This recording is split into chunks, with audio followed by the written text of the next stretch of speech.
Commence the meeting, I ask that we turn all mobile phones off or switch to silent, please. Thank you. My name is Councillor Gary Thompson and I am the chair of this committee. The Urban Planning Delegated Committee meeting is being live streamed on the council website to enable public viewing of the proceedings, including councillor deliberations and voting. The meeting is also being recorded and will be made available on the council website as soon as practically possible after the meeting.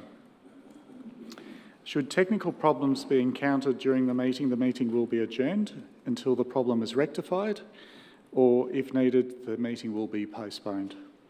I'll start by introducing my fellow councillors and officers present.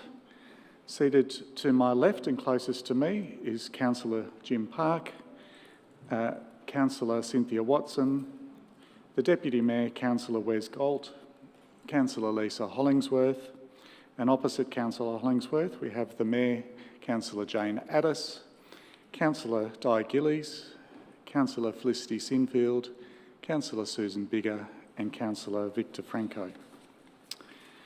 In attendance this evening, seated behind Councillor Galt is our Chief Executive Officer, Mr Philip Storer.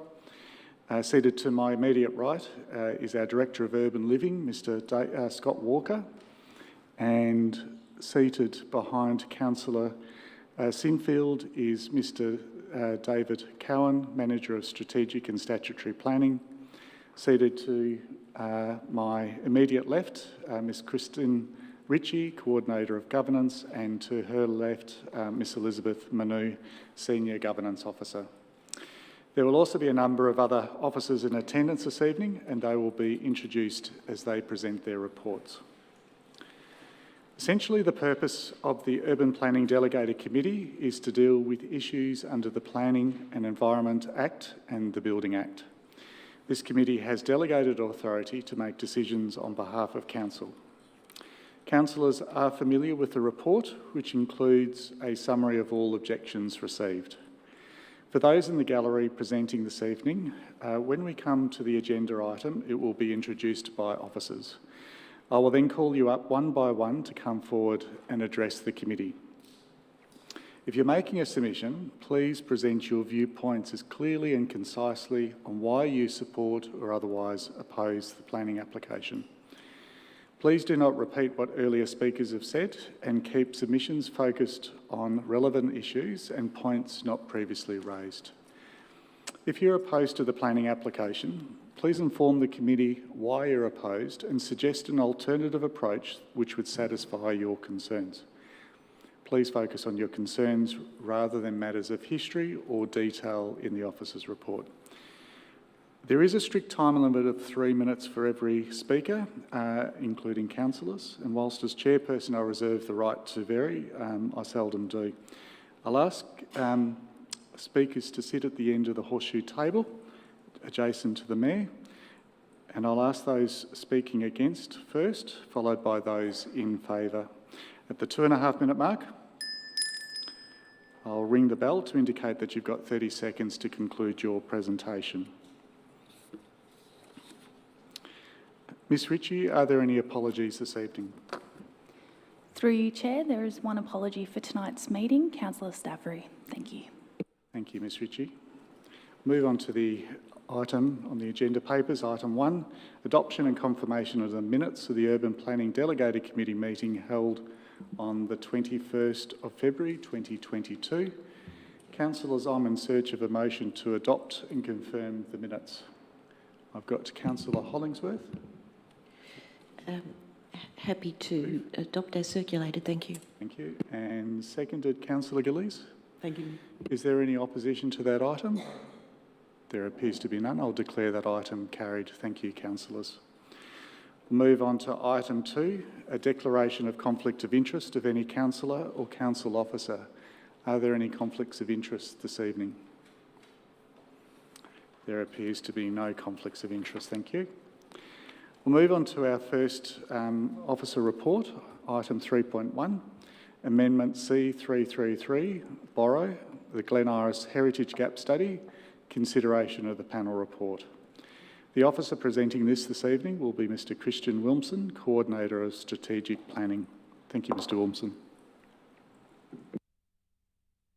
Do I need to push? Yes. Thank you, Chair. Thank you, through you. Sorry, I'll move this over a bit more. Amendment C333 Board through the Burundara Planning Scheme seeks to implement the recommendations of the Glen Iris Heritage Gap Study. Following exhibition of the amendment in February-March 2021, panel hearing was held in September 2021 to consider the 166 submissions received to the amendment. The panel report was received late in January and was publicly released shortly after that. The panel generally supports the amendment and considers it to be well-founded, strategically justified, and consistent with relevant ministerial directions. Accordingly, the panel recommends adoption of the amendment, subject to a number of changes. The key changes recommended by the panel. With regards to the Mount Iris Estate and Environs Precinct, the panel recommends that the precinct in its current form be abandoned and that the precinct undergo a further review to determine whether one or more smaller precincts can be identified or also individual properties that warrant inclusion in the heritage overlay. Officers recommend that this review be undertaken immediately following a decision by the UPDC. With regards to the Summerhill Estate precinct, the panel considers this precinct to be the most coherent of all the precincts and supports the precinct being included in the heritage overlay, subject to a number of properties being excluded. Officers and Council's heritage consultant generally support the recommendations by the panel. However, officers do not support the removal of number 11, 13, 15 and 17 Adrian Street from the precinct. Officers and Council's heritage consultant do not agree with the justification provided by the panel that these are properties located on the edge of the precinct and that any excluding them from the precinct and redevelopment of those properties in the future could have a detrimental impact on the streetscape along Adrian Street. So that recommendation is not supported. The panel has also recommended a number of properties to be downgraded or regraded, recategorized as the panel calls them, from contributory to non-contributory. Generally, those regradings are supported, with the exception of 56 Hortense Street, where the justification and the reasoning of the panel is not accepted for that property to be downgraded, and the recommendation is for that to remain as a contributory property in the Summerhill Estate precinct. With regards to the Violet Farm Estate, there is a recommendation to regrade 21 Parkin Street to non-contributory. The dwelling has been legally demolished, so that recommendation is supported. The panel has also made a number of recommended changes to the heritage citations for number 14, 29 Alfred Road and 148 Summerhill Road. All of those recommendations were consistent with the submissions made to the panel. Officers would just like to make one correction to the report. On page 18 of the report, there's a statement saying that 16 Celia Street benefited from the decision by the UPDC in March 2020 to withdraw interim heritage overlay requests. Councillors may remember that decision. That property actually was already demolished at that point in time, so they didn't benefit from that decision. The building was already gone at that moment in time, so that's just a clarification on that. In response to the panel recommendations, officers are now recommending that the amendment be split into two parts, with part one relating to the Mount Iris Estate precinct and that part be abandoned, and part two relating to all the other individual properties and the three remaining precincts to be referred to Council for formal adoption and then submitting it to the Minister for Planning for approval. And I'm happy to take any questions. Thank you, Mr. Chair. Thank you, Mr Wilmson. Councillors, before we get to questions of officers, we'll go to presentations from our community. This evening we have 5 presenters, 4 against and 1 speaking in favour of the officer's recommendation. So I'll call for order our first speaker tonight, Patrick Noonan, if you can come forward. And just so that everyone's prepared, Mr Alan Jane, if you can come forward after Mr Noonan. And Mr Noonan, if we can commence with your name and your suburb, followed by your 3-minute presentation. Thank you. Excellent. So Patrick Noonan, Glen Iris, and my 3-minute presentation. This relates to our property at 1 McDonald Street, and I would note that a lot of what I'm dealing with here is probably things which would ordinarily have been dealt with in a much earlier stage of the process. Effectively, what happened is we took possession, we had settlement straddling the correspondence going out, so it wasn't addressed to us, didn't go to us. We then had settlement, and then also when we newly had the property, we didn't actually know that much about the property. What then happened is I contacted the council officer, I think it was someone before Mr Christensen at that stage, or I addressed him, but he responded, provided information, and he said he would get back to me with a response. He didn't, and I first learnt of this when I looked at the report in advance of the meeting last night and found our property referred to my surprise. So some of these things are probably things which would have occurred ordinarily at an earlier stage. But the long and the short of it is the reference is in the report at page 18. And the simple point is the factual substratum upon which the Heritage Officer has made their views are simply false. And so you need an accurate factual substratum to actually then form a view. And so in my submission, it's miscarried. They seem to rely on the house retaining its overall massing and roof form, chimneys, rendered walls, multi-pane windows with louvered shutters and a glazed front door. None of that's true. If we look at the pictures, or if we start there, you'll see up there, sorry, if we go back to the plan, you'll see originally it had a small portico, which was quite separate to the house. If we go to the forward to photos, we go forward 2 photos, there. So it was quite separate to the roof line. The roof stopped, there were no eaves, and there was a separate portico. If we go back to its current form, so we might have to go forward to 2 to get a better view of the current. The roof has been extended out for a veranda. You'll also see the large sloping roof, classic 1970s, 80s double carport, which is also, as you can see there, blocking the window. So you can't actually even see the window, and you'll also see that the shutters have been removed around that area. I think there's 3 left of the 4, so there is some, they're partly retained. But the point is they have proceeded on a factual assumption that the roof is the same form. It's not. The massing is the same. It's not. That double carport was added in the 70s. That the shutters are retained. They're not. Some of them are, but not all of them. And that of the 2 windows, 1 of them has been removed. So whatever the ultimate correct view, there needs to be a correct analysis by the facts. There's been an error here. It therefore can't be relied upon. My submission, it should be non-contributory, but in either way, you can't rely on this report as it's done simply because there's been a mistake at the factual stage. Thank you, Mr Noonan, for your presentation. Spot on timing as well. Councillors, are there any questions of Mr Noonan? We do have 2 questions. I think Councillor Franco, followed by Councillor Park. Councillor Franco. Thanks, Mr Noonan. Pardon me, I've got recovering from a cough. You said that yesterday was the first time you'd read the report. Is that correct? It is, and I'll put my hands up. I think the letter went out before that, but I didn't expect... I had been told in an email that I'd be told the result, and I wasn't. So it was only when I thought, oh, well, the thing's tomorrow, I'll look at the report, that I then saw it. And the issues that you have raised, I started taking notes, Yep. Have you submitted these points to council officers in response to this report already? I'd sent them through previously. There was a whole list of others. I'm only focusing on the ones in the report because, well, the bird seems to have flown. I mean, for example, the render on the side and the wall is rough cast render. The front, it's all been stripped off.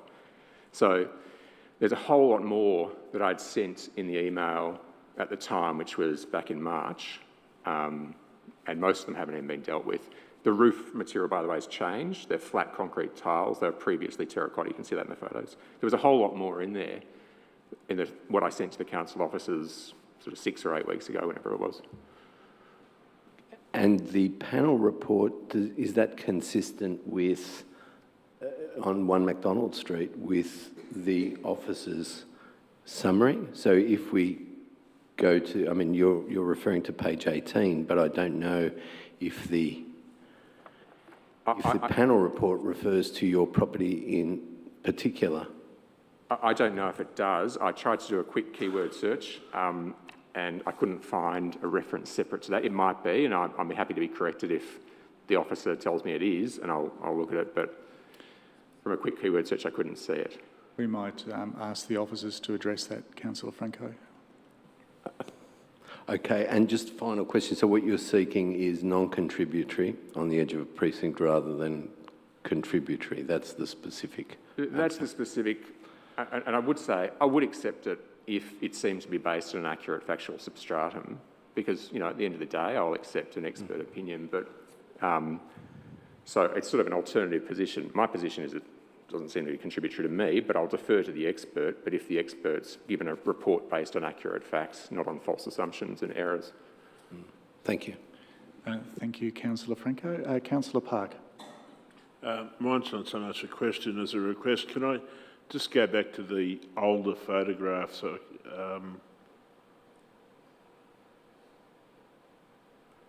and was that the only one, or was there another one that's... There's only one old photo That's that I it, have. okay. Yeah. Yep, okay, thank you. Thank you, Councillor Park. Mr Noonan, just one very quick question. Do you know whether your property, I'm not familiar with exactly where your property is. Is it in Part 1 in the Mondiris estate, or in Part 2 of the officer's recommendations, the other estates? It's in the Violet Farms estate. Violet Farm, which is part of Part 2. Fantastic. Thank you, Mr Noonan. You may return to the gallery. Excellent, thank you. Thank you. We'll hear from our second speaker, Mr Alan Jane, if you can come forward, and then followed by Elizabeth Comedo to follow up. Next slide, please. Thank you, Mr Jane. If we can commence with your name. Alan Jane of Celia Street, Glen Iris. Fantastic. Thank you, Mr Jane.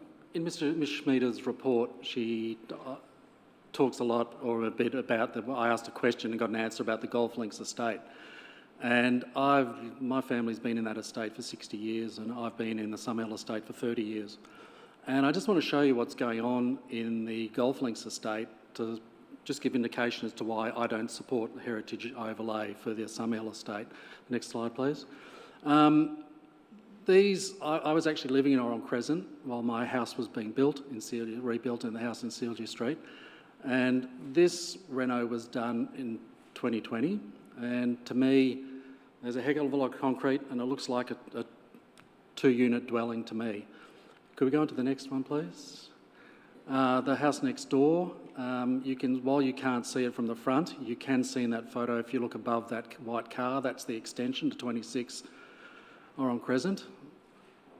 Next one, please. Across the road, facing Willison Park, this addition. Bit of an eyesore to me. Next one, please. And next door to it, this addition as well. Now, the problem that could I have the next slide, please? The problem that I see with heritage overlay is that because you can't go up, you've got to go out.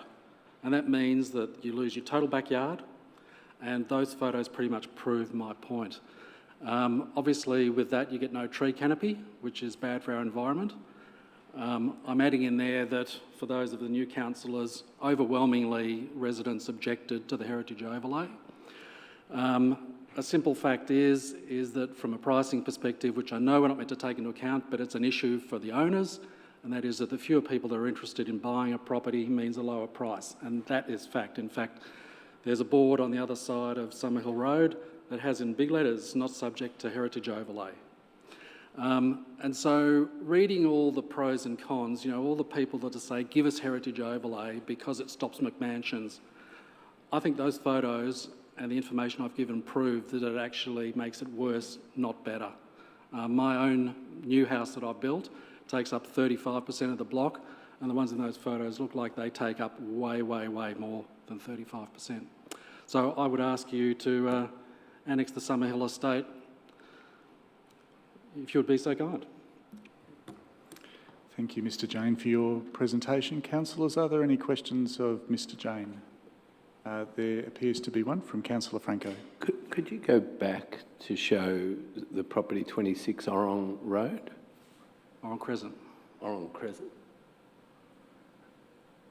So that's that on the right-hand side image, that's the extension to 26 Oron Crescent. But that is it not a two-storey It is, development? correct. Okay. A two-storey extension, yeah, it's like a separate house. Okay.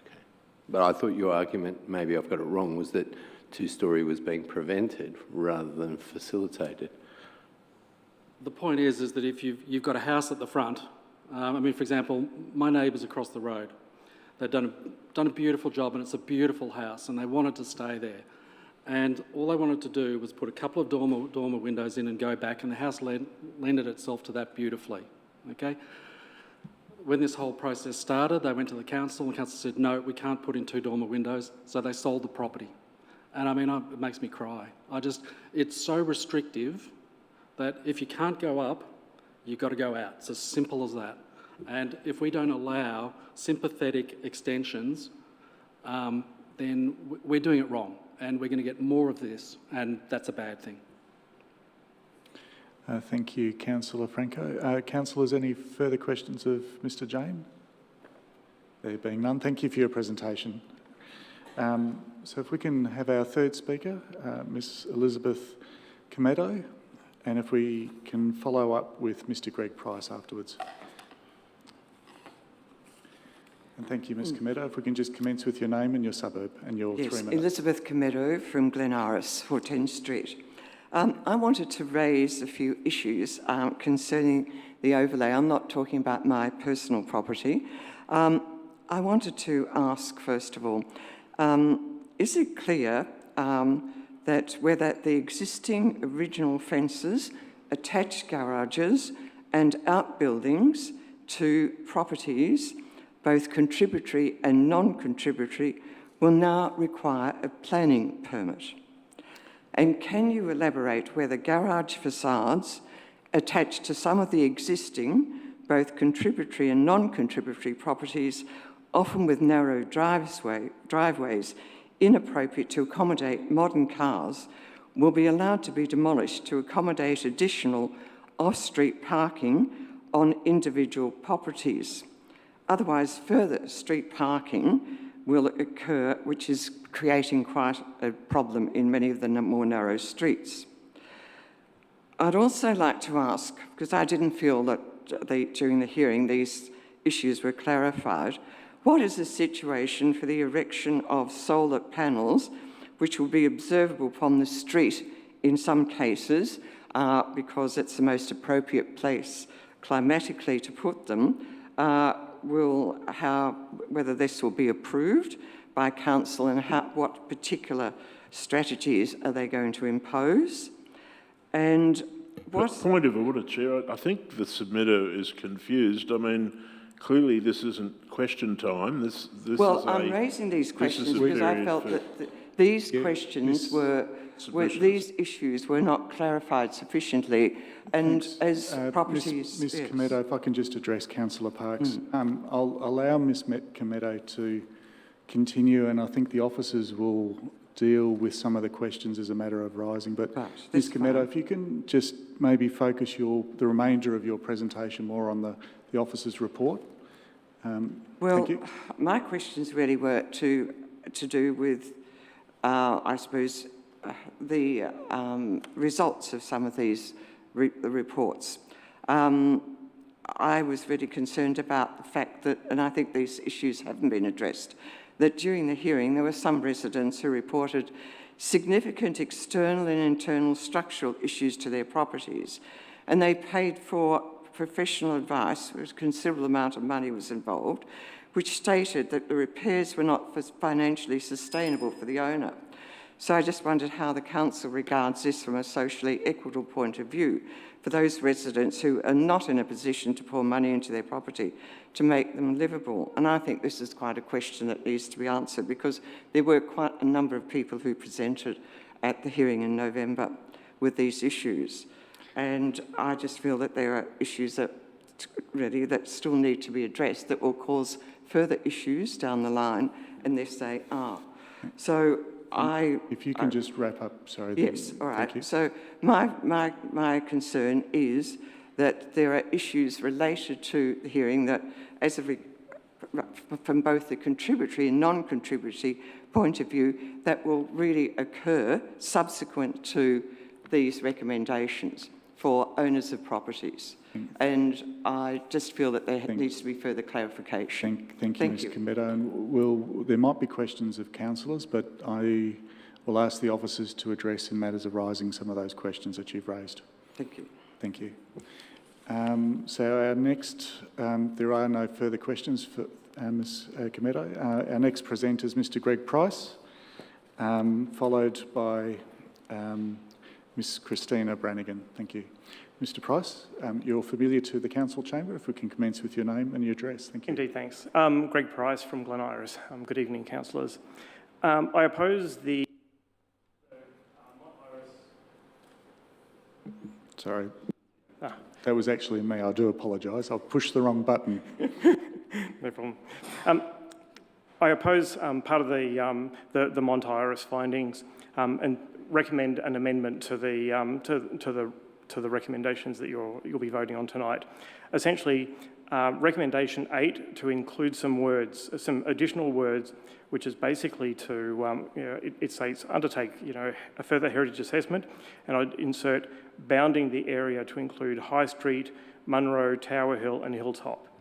And essentially, the reason for this is that the panel report said that there are areas, particularly in the northeast part, which are cohesive enough to meet the threshold, and I'll get to that in a minute, of local significance, but the boundary needs to be determined and have a further review, and the council's heritage expert agreed with that.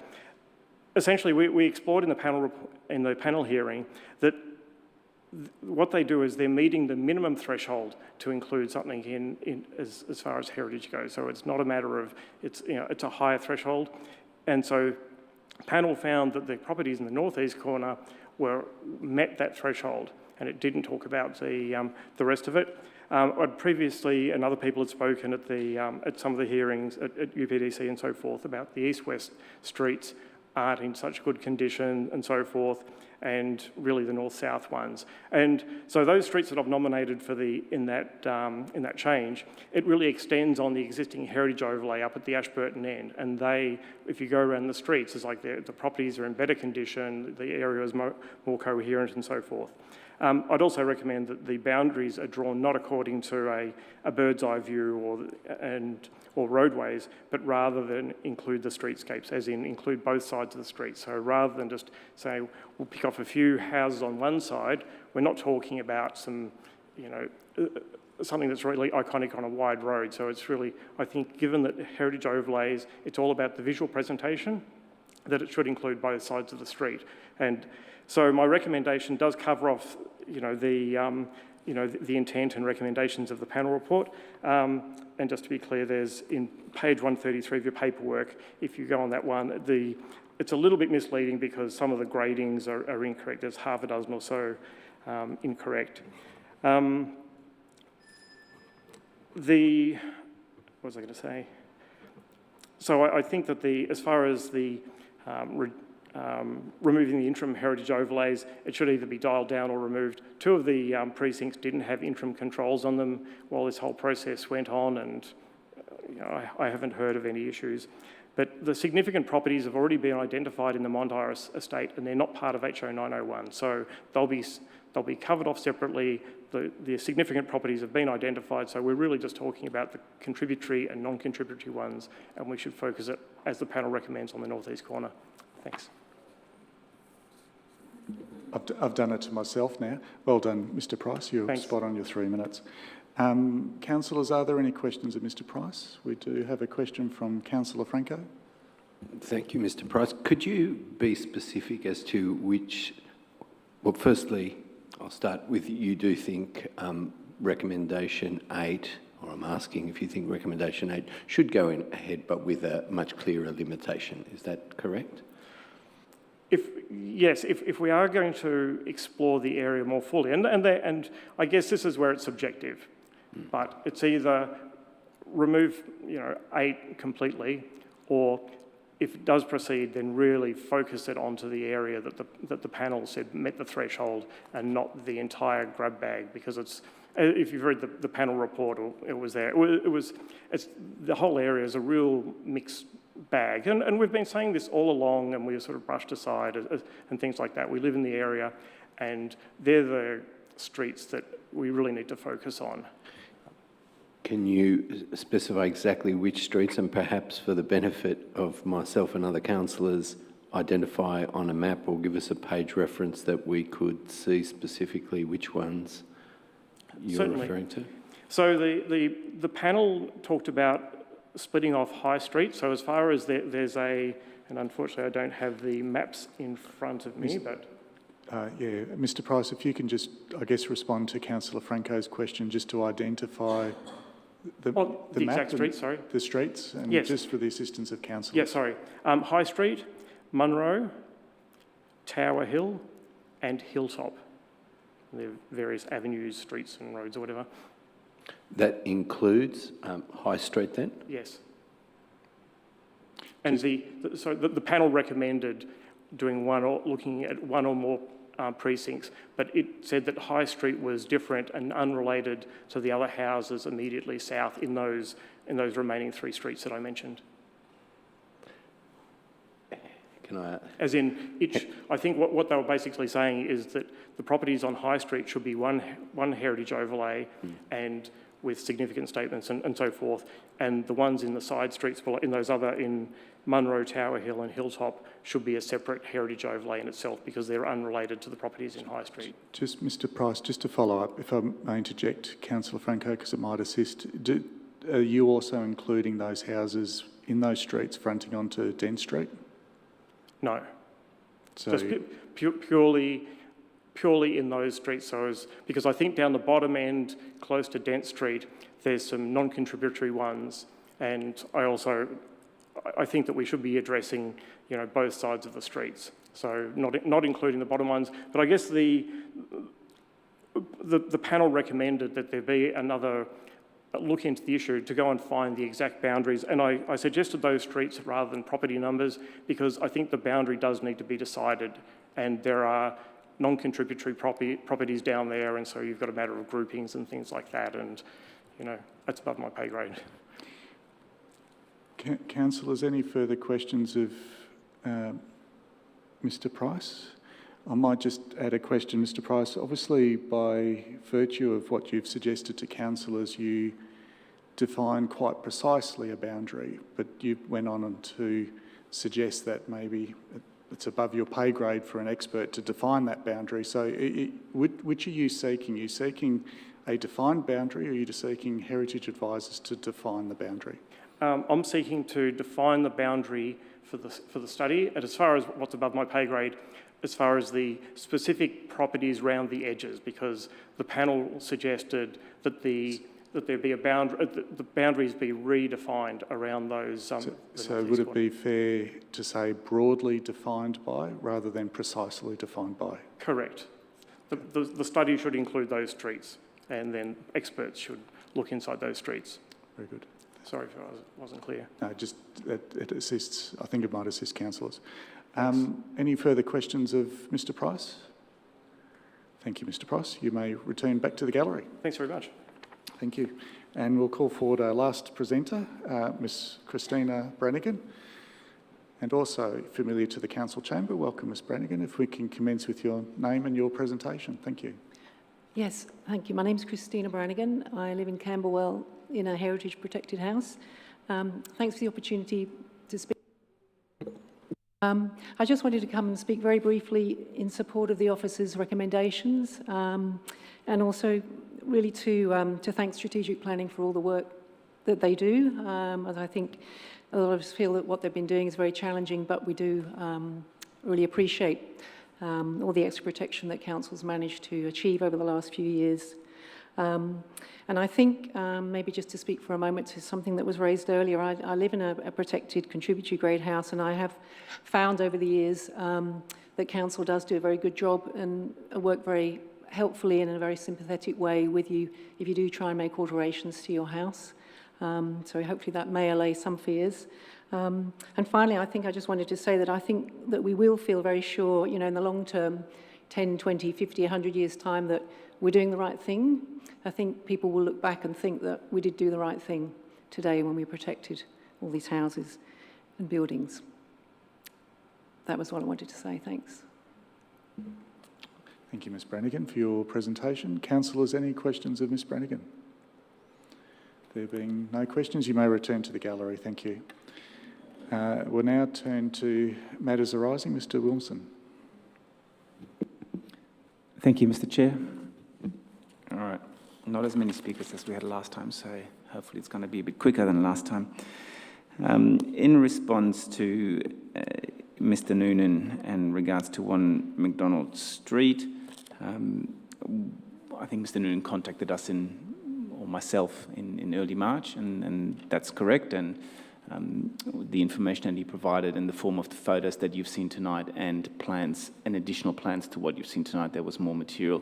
That was all forwarded to Council's heritage consultant, who reviewed the information and provided some advice to officers with regards to whether the property should be remain as contributory or whether there's a case for it to be downgraded. Council's heritage consultant clearly thought that yes, there is a carport that was added to the front of the building that partly obscures one of the windows in the front elevation and has resulted in the removal of one of the shutters, the window shutters. But what is meant by the massing of the building being the same, and you probably saw this in the picture today, the roof line has not been altered. The footprint of the house, the front portion of the house, and you saw it in the plans, so only the rear portion that was demolished and was reconstructed. That's what's meant by the massing. The carport, from a heritage perspective, and their assessment as to whether it is a contributory or non-contributory property, comes down to the fact that while it is connected to the building, it is a separate component of the building and what is considered to be reversible. So if that carport were to be removed, you wouldn't have to demolish part of the building and therefore undermine the significance of the fabric that exists already on the site. So that's the reason why that's not considered to be fatal to the contributory grading of the property.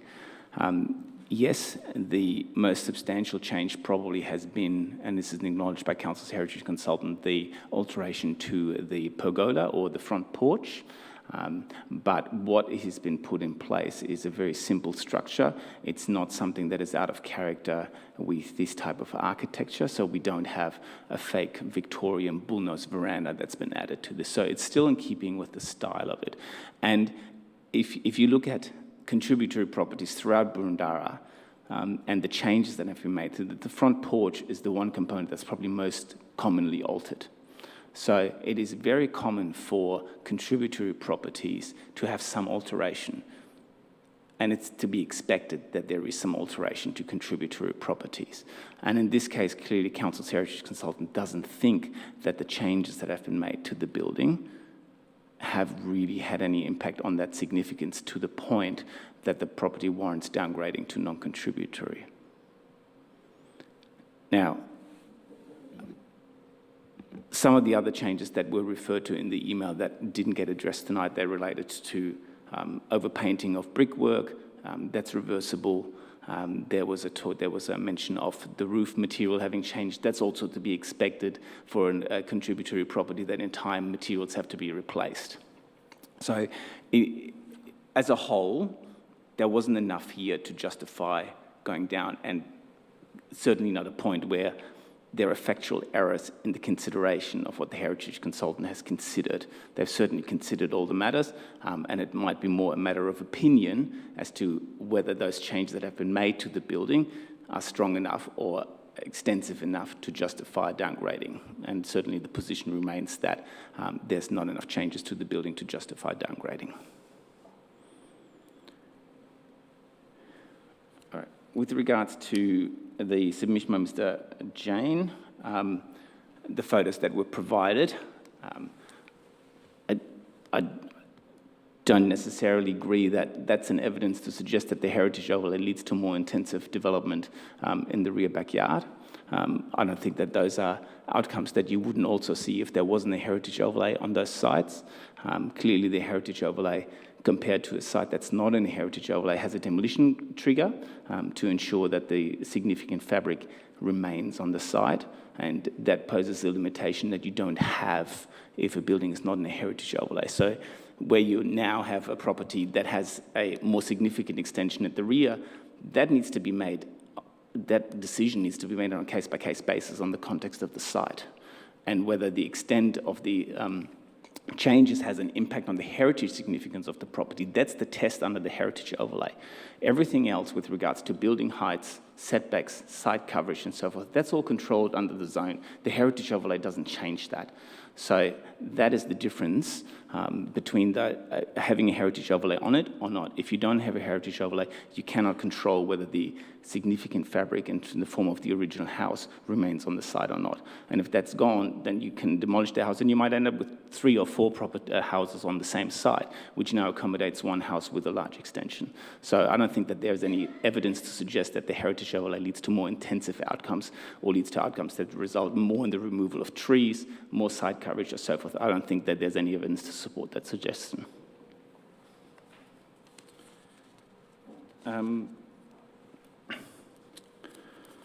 The submission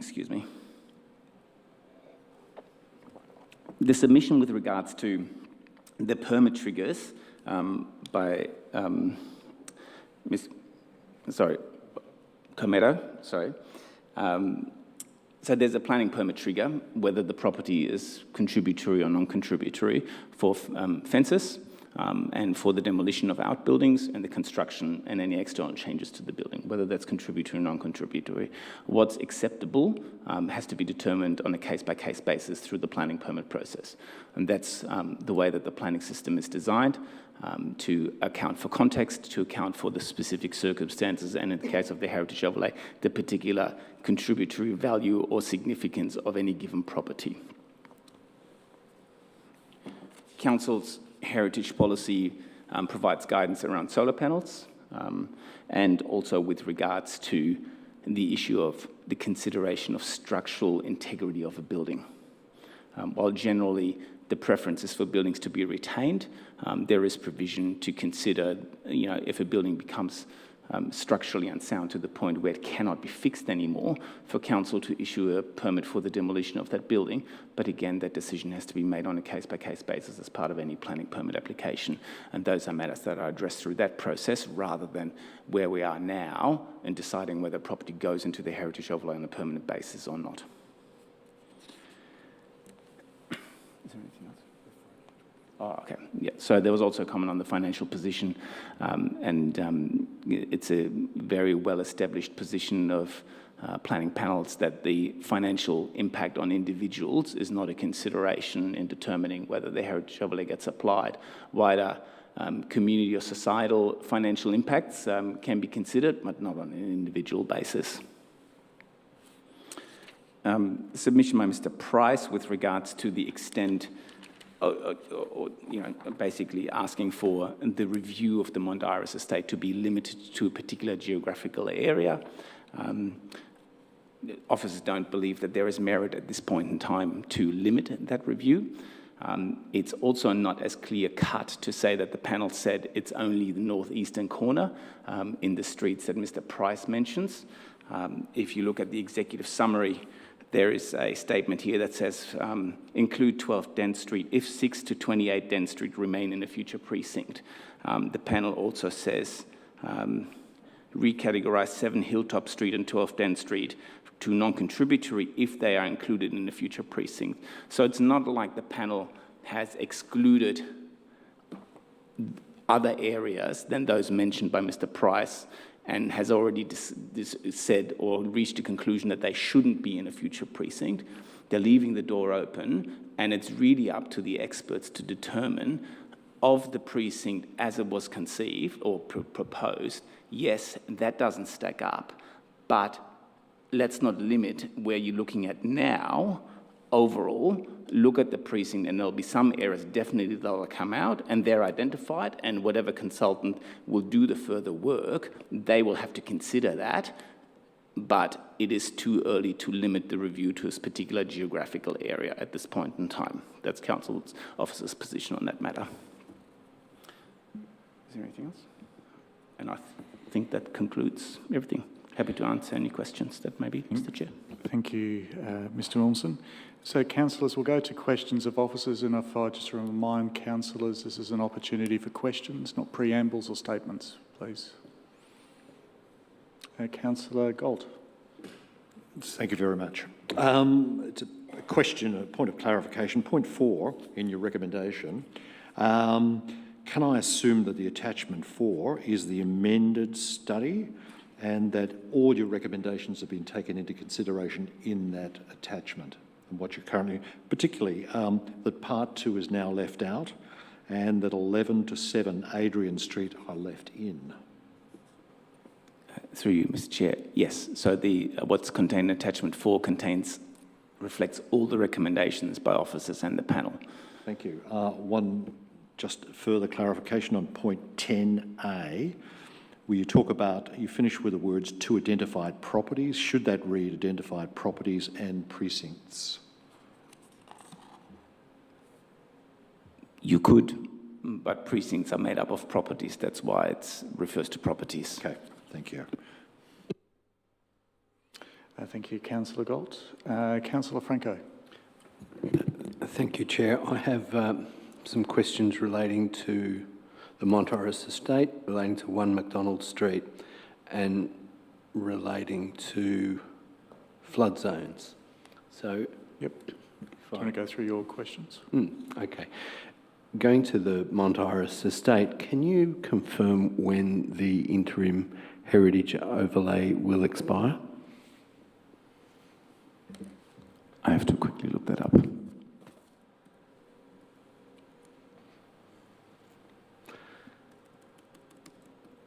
I'd love to make a comment while we're waiting, but I'll... No comments allowed, Councillor Franco. Logging in will take longer than looking it up. You know, I've got Nick's looking it up. We'll come back to that if come back. if you can get an answer at the side. Thank you. In relation to the streets that were identified by Mr. Price, is it reasonable? 31st of January 23. Unless the amendment is, or a amendment is gazetted to approve the permanent controls beforehand. So if there's a hypothetical question, let's assume there's a Montoris estate study and it goes ahead and it's not concluded by January 2023, what happens then? In relation to the interim, it just expires and we go into a new phase, or we request in advance and seek additional time? So I would have thought that by January 2023 we have concluded the review of the precinct and we would be in the implementation phase, meaning an amendment based on the way that the officer recommendation is in front of you tonight. If properties that are not part of any new precinct, the interim heritage overlay, we would have requested for that to be removed, and that's obviously subject to the minister removing it. And if the control expires, but we already have an amendment along the way, we would seek an extension to the interim control for those properties that form part of any future amendment. Thank you. But for the purpose of understanding what's in the mind of council management and officers, it's clear that it's a short review that's intended. Is that correct? Yes, in recognition of the fact that, you know, I think it's to the day today that preliminary consultation commenced on this 3 years ago. We certainly have every intention to make the review as quick as possible to provide certainty to property owners as to who's actually part of a future precinct or property and who's not, and to remove the interim heritage overlay from those properties that are no longer proposed to be progressed to remove that control. In relation to the streets that Mr. Price has noted, is it reasonable to assume that they are, in the words of the chair perhaps, broadly those that are the location of the properties likely to form any future precinct? Yes, but not to the exclusion of other properties not in that area identified by Mr. Price. Would it be reasonable to assume that if we were to include a recommendation saying broadly that these are the areas that are to be looked at, that it would help limit and focus the study in a way in terms of time and focus and energy on those areas that are significant? I don't think it makes much of a difference as to whether you, from an effort perspective, whether you limit it to what is essentially the core and the largest portion of the precinct, rather than looking at the entirety of the precinct as it was proposed. I don't think from a time perspective it really makes much of a difference. Okay. Any further questions? I have questions in relation to other issues, but I don't know whether other councillors have questions in relation to the Mont Iris estate, whether we should I look to you for guidance, or whether I change tack. Well, councillors, are there any further questions with regards to the Mont Iris estate?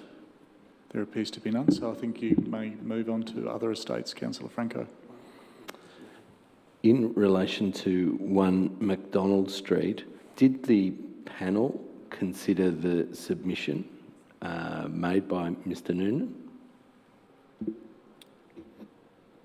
No, because I think that Mr Noonan didn't actually make a formal submission as part of the exhibition process, and therefore the panel did not consider that and didn't make any specific commentary around that property or consider that property, which is why the matter arose this late in the process. In relation to the issues that you touched on, I mean, I tried to handwrite down each of the issues that was raised, from the roof, change of the roof line, change of roof materials. So you responded to each of the issues that he raised? You mean in my verbal response earlier? Yeah, I think the matters that I responded to were the matters that were either addressed tonight or matters that were raised in the email that was sent to officers in March and that were considered by the heritage consultant, even though the heritage consultant didn't provide a detailed response to each of those matters. I had a further conversation with the heritage consultant to clarify those points with her today. And well, Mr Noonan says that it's factually incorrect, and you say that it's not factually incorrect. It's a matter of judgment, I suppose. Is that how you would describe it? Yes. And is it, let's take the roof, for example, a complete change in the roof, in the shape or massing of the roof and various other factors all taken together, you still consider that it merits being contributory?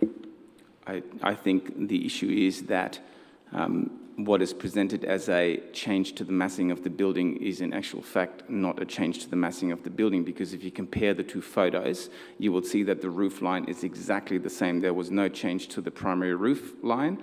What's changed is that one of the 3 chimneys was removed, the smallest of the 3, and there is a skylight window that's gone in. But what we do not have here is, for example, with the skylight window, a dormer window that's been put in that breaks the roof line. That's not the case here, and I don't know whether we can bring those photos up again. And the plan that was shown as well shows exactly the part of the building that remains untouched from the works that happened in the, I think it was in the 70s. The changes to the building only affect the rear lean-to portion that was demolished and that was rebuilt. It did not affect the original part of the building, and that's what the heritage consultants say. So from the visible changes to the building in terms of the streetscape presentation, the issue is around the carport, which has been added to partly block one of the windows and partly attached to the building, and the changes to the front porch, where the roof of that has been replaced from what was a smaller roof with some lattice work and a flat one to a slightly angled roof that is more extensive and looks like it is more an extension of the existing roof line, but in actual fact is still separate to that roof line and has a slightly different angle. So even there is separation there. This is a procedural question, but if council wanted more time to consider this issue rather than doing it on the run here, if we were to, is there a way, whether, if the decision of council was to make this, identify this property as non-contributing, can we come back and revisit it, or identify it as contributory and come back, or exclude it for a period of time to allow a review of this?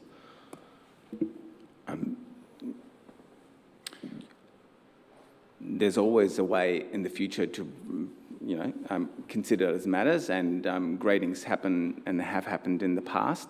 You wouldn't want to stop the amendment for this. I think that the heritage advice is pretty clear, and certainly from an officer perspective, if I look at the material that's been provided, and if I look at the photos, I don't see any justification to regrade this property to non-contributory. Therefore, it being a matter for councillors, Mr. Wilmson.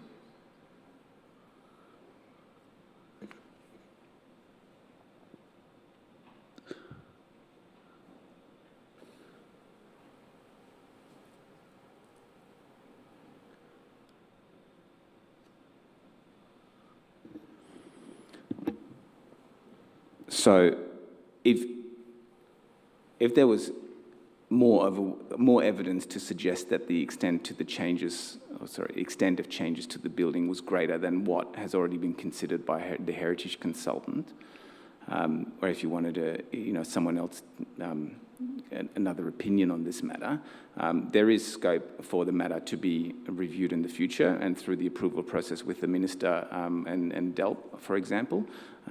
Based on the evidence that we have at the moment, there's not really any reason for that. And Mr. Wilmson, I just note the CEO's got his light on as well. Thank you, Mr. Chair. I think the question Councillor Franco is asking is whether or not this matter can be deferred to enable any further analysis to be undertaken. So I think the question which needs to be answered is what are the implications, if any, of a deferral?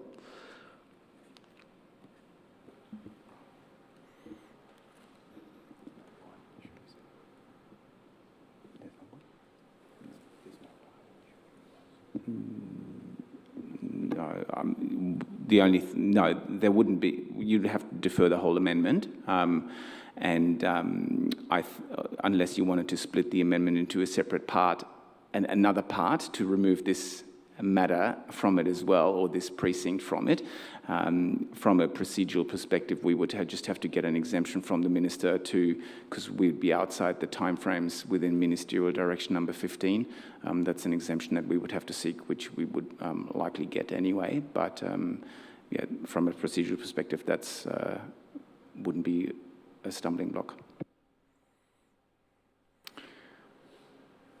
It's a matter for councillors to consider. Councillor Franco. Any further questions? Your light's still on. I have some questions in relation to flooding, but that's a separate matter. I don't know if councillors have questions in relation to number 1 McDonald. I assume they don't. Councillors, are there any? I think Councillor Franco, you're the only one asking questions on this item. I might ask the officers whether any questions on flooding is relevant to the study, but if you can ask your question. A number of properties in the Violet Farm estate are covered by a flooding overlay as well, and I'd like to understand, and perhaps for the benefit of councillors and others, what the implications of also putting a heritage overlay at the same time in relation to those properties would be. The implication is that when a planning permit is lodged, a planning permit will be triggered under both the special building overlay and the heritage overlay, and that the matters to be considered under each of those planning controls will need to be balanced in the decision making for that. So they have an equal status. One doesn't outweigh the other, and the officers just have a job to do in assessing that and determining what the best outcome is for the site in terms of achieving the flood outcomes and maintaining or preserving the heritage fabric that is there. There's also, obviously with the special building overlay, the referral to Melbourne Water, and Melbourne Water as a determining authority has a say in what flood response is required, and that will have to be balanced with the heritage overlay. Thank you. Thank you, Councillor Franco. We do have a further question from Councillor Hollingsworth. Thank you, Mr. Chair. Just a grammatical question with the officer's recommendation on 3 dot A, is it Mont Iris Estate? I think there is a, Yes. a letter missing. Yeah, that's all. Thank you. Thank you, councillors. That appears to exhaust questions of officers. So, councillors, I'm in search of a motion. Councillor Franco. I have an alternative motion that I'd like to move. Yep. Which I think the officers have prepared.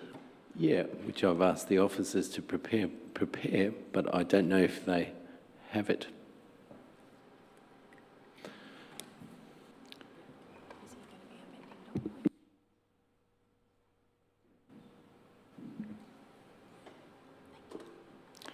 So,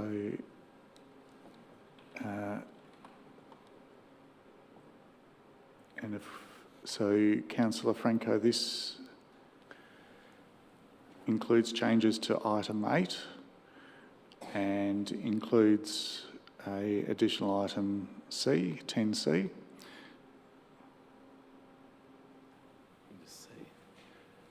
Yes, yes, I would also further at point 8 I'd like to add the words that it should be broadly limited or broadly focused on those streets identified, but not necessarily exclusively.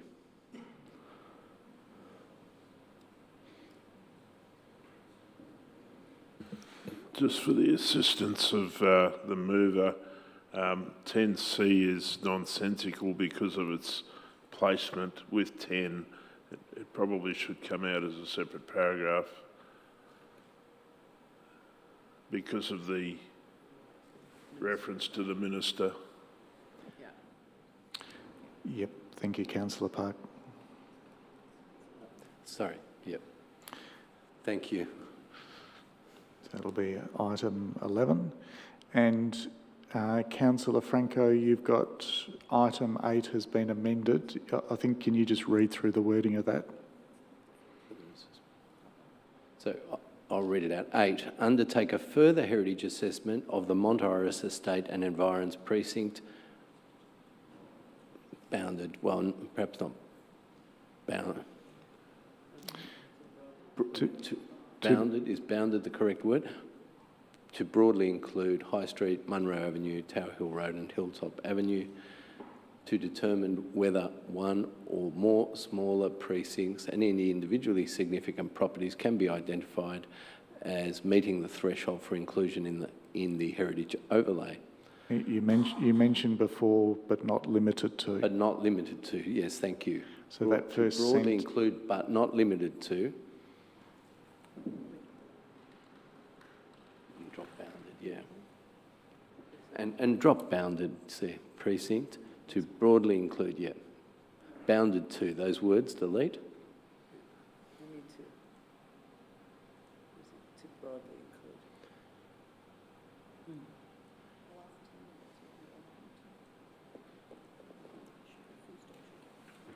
I'm also of a mind to include an additional point to change the status of 1 McDonald to non-contributory as well. But I appreciate that not all councillors may agree with me in relation to that. And if some elements of this motion don't make it, I'm willing to... So, Councillor Franco, just before we move on, are you seeking to amend, well, this is your motion, but are you including to split 1 McDonald out? I'm seeking also to include 1 McDonald to... So this would be part 3? I'm just trying to think where I'd...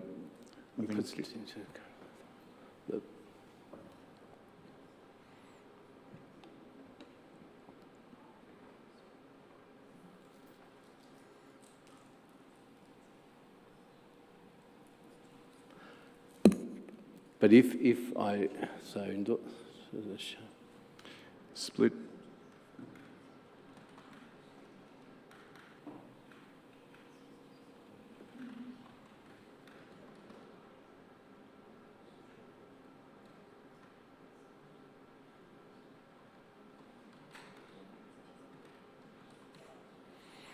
I don't think you were seeking to regrade that property. You were seeking to split Not it. to regrade, to... So I think you described it as part 3. So. Oh, okay, sorry. You want to split it? Well, would that... I mean, you can certainly test regrading it, but. Sorry? I think the intent of your question and the response was to find time. Yeah.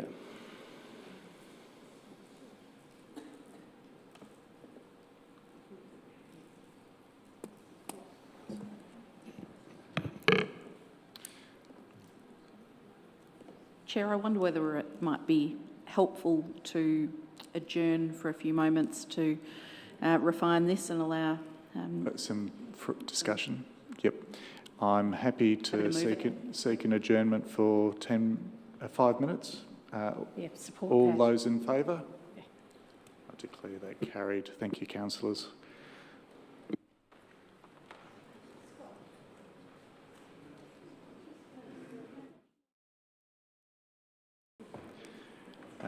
Councillors, I'm in search of a motion to resume the council meeting. I've got Councillor Sinfield. So moved. And seconded Councillor Bigger. Yes. Thank you. All those in favour? Declare that carried. Thank you, councillors. So we'll return back to Councillor Franco, who's been working on a motion. Councillor Franco. Thank you. I have the motion as I'd like it to move, with one exception, to drop the revised 7 there in relation to 1 McDonald Street. We remove that. And this is the motion now that I'd like to move. So it includes a new section 7, which states immediately commence the further heritage assessment of the Mont Iris Estate and Environs Precinct, broadly focusing on, but not limited to, High Street, Munro Avenue, Tower Hill and Hilltop Avenue, to determine whether one or more smaller precincts and any individually significant properties can be identified as meeting the threshold for inclusion in the heritage overlay. The review should be completed within 4 months, subject to the heritage consultant engagement and capacity. And a new 10, right to all property owners to notify of the outcomes of the review and whether their property is identified for inclusion in the heritage overlay as part of a new precinct or as an individually significant place. And the rest of the motion is as the officer's recommendation. Thank you, Councillor Franco. So I'm in search of a seconder. I can see 2 lights on there. I can see Councillor Park. I'm happy to second that, Chair. Thank you. And Councillor Watson, I just note your light's on. Thank you. To assist Councillor Franco, is there any opposition on this item? There appears to be no opposition, Councillor Franco, so you're welcome to speak to your motion. Thank you. I think some fabulous work has been done in relation to the Glen Iris Heritage Study. It's been years in the making. There are quite a number of significant properties and various heritage precincts that are being created, and I commend the work done by council officers in that regard. In relation to the very specific issue of the Mont Iris estate, I do think it's important to try and focus and ensure the review that is recommended by officers and that I'm proposing in this motion is done in a very timely fashion, keeping in mind that residents have had this study going for quite a number of years now. I think it's essential that we do what we can to ensure it's completed in a very timely fashion. I think this motion does that. Of course, there is a proviso there subject to engagement and capacity of heritage consultants, etc. But the intention is very clear, and I'm confident that officers, from everything they've said, are intent on doing that. I have in the motion included some of the key streets where some of the key properties are identified. The motion doesn't necessarily limit it to those streets, as there may be some significant areas that could otherwise be or valuable contributing precincts in the surrounding area, but it's broadly focusing on and making clear where one of the key or core precinct that was clearly identified by the panel review. So, in relation to a couple of other minor issues, I remain a little bit concerned about, on a separate issue, the issue of special flooding overlays. Excuse me. Special flooding overlays and their inclusion at the same time as a heritage overlay, and how they would work in relation to future property owners. But I'm going to stop speaking for other reasons. Thank you. Bye. Thank you, Councillor Franco. Do any other councillors seek to speak to this item? There appears to be no further councillors. Apologies, Councillor Franco.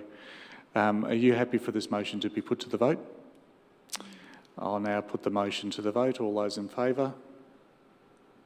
I declare that carried unanimously. Thank you, councillors, and thank you, presenters. We'll move on to item 3.2, Amendment C353, Borrow, Q Individual Sites, Panel Report and Recommendations. This will be introduced by Mr. Nick Brennan, Senior Strategic Planner. Thank you, Mr. Chair, and through you. Amendment C353 Part 2 completes consideration of outstanding heritage matters which arose through the Q Heritage Gap Study amendment. This amendment proposes to include 2 properties in Q, 26 Goldthorns Avenue and 97 Argyle Street, in the heritage overlay as individual significant places. This amendment was exhibited from the 22nd of July to the 22nd of August in 2021, and 3 submissions were received. On the 8th of November 2021, the UPDC resolved to split the amendment into 2 parts and to refer objecting submissions and relevant properties to an independent planning panel for consideration.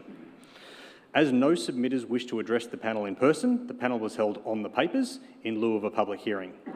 The panel considered the written submissions made during the exhibition period, as well as additional written submissions by one of the property owners and council.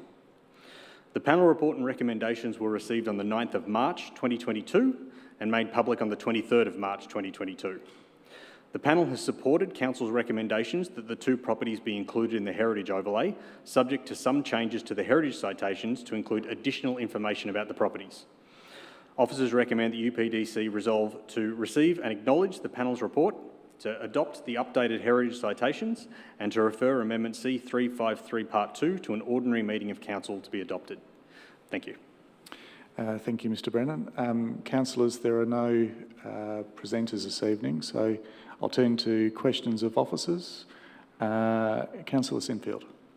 Thank you. I have a couple of questions.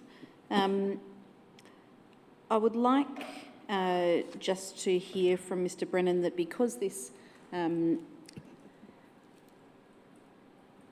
has been split and split again and moved on from what it originally started as the Q study, I'd just like confidence that this is the last chunk of that and there won't be anything slipping through. There are no properties that haven't been identified here. Thank you. Through you, Mr. Chair. Yes, councillor. So when the UPDC considered the panel report into Amendment C294, which was the amendment for the Q Heritage Gap Study, there was one of the points of that was to say that that officers would undertake further investigations to determine if the properties listed below were worthy of inclusion in the heritage overlay as individually significant places. And those were 20 and 26 Goldthorns Avenue Q, 3 to 5, 6, 7 and 8 Florence Avenue in Q, 97 Argyle Road in Q, and to investigate the regrading of 33 Thornton Street in Q. Officers forwarded that to our heritage consultant, who investigated those 7 properties in regrading and came back with the recommendation that 3 of the properties merited inclusion in the heritage overlay as individual properties, and that the regrading of 33 Thornton Street should proceed.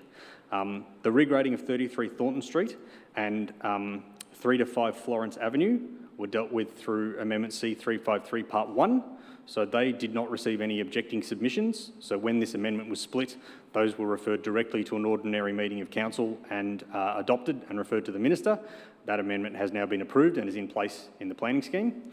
97 Argyle Road and 26 Goldthorns Avenue were the two remaining properties that were recommended to go into a heritage overlay, which are the subject of this amendment. And the remaining 4 properties were, the assessment of the heritage consultant was that they did not meet the threshold for individual heritage significance. So yes, councillor, this is the conclusion of that point of the motion of the UPDC from Amendment C294. Thank you, Mr Brennan. And through you, Chair, I'd just like clarification as to the extent of the overlay on 97 Argyle as to whether what we seek tonight is to include the tennis court and the grounds, or it's just the buildings. Through you, Chair. The recommendation of the heritage consultant and also of the panel was that the heritage overlay be placed over the entire property. The citation is quite clear that the tennis court and the cabana are non-contributory elements of the property, but that a significant element of the site was its large lot, and for that reason the panel recommended that the heritage overlay be placed over the entire site. Thank you. I don't have any further questions. Ready with a motion if there are no others. Thank you, Councillor Sinfield. Any other councillor have any questions of officers? There appears to be none. Councillor Sinfield, you foreshadowed a motion. Thank you, I do. It's the officer's recommendation with one amendment, and that's under point 2, 97 Argyle Road. It's reflected there as street. And in doing so, can I just gain confidence from officers that anywhere else that amendment needs to be made, it will be made, so that the correct property... I don't know that there is an Argyle Street, for the sake of any clarification, but just to make sure that it is correctly cited. We have nodding heads.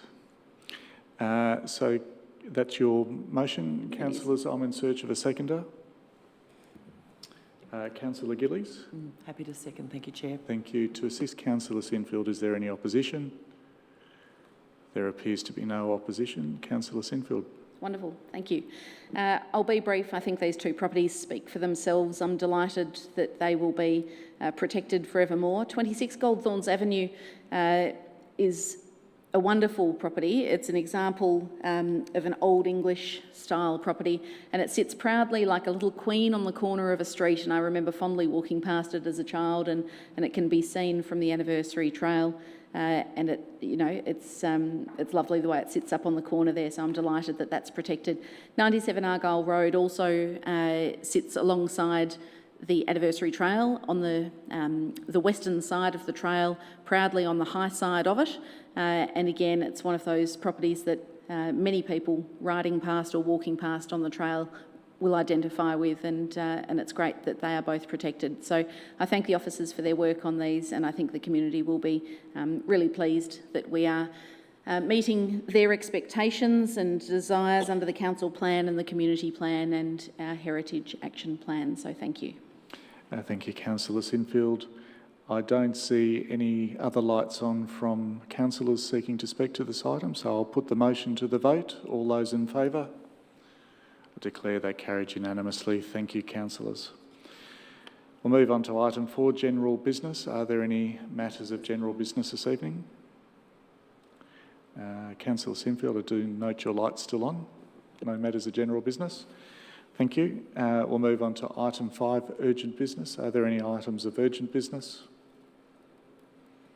There appears to be no items of urgent business. Item 6, confidential business.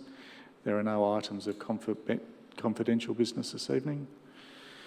So we will now close the meeting, and I want to thank everyone who's joined online and the residents that have presented this evening. I declare the Urban Planning Delegated Committee meeting closed at 8:05 p.m. Thank you, everyone.